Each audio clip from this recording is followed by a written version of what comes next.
প্যারিসের মন্টমার্ট্রে স্যাক্রো ক্রো গির্জার সামনে লোহার বেষ্টনীতে স্বামীর নামে তালা লাগালেন জনপ্রিয় অভিনেত্রী মেহজাবিন চৌধুরী।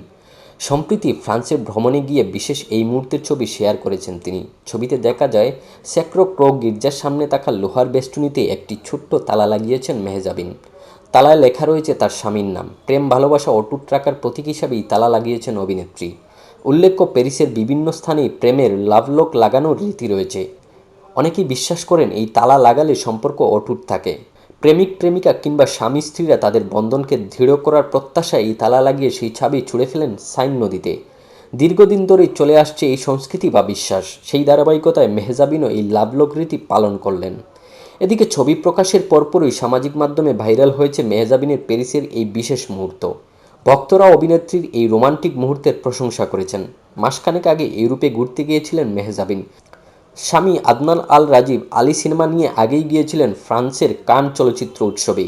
এই উৎসব শেষ করেই মেহজাবিনকে নিয়ে বের হন ইউরোপ ট্যুরে। তখনই এই ছবি তুলেছেন মেহজাবিন, যে ট্যুরের ছবিগুলো এখন প্রকাশ করেছেন তিনি।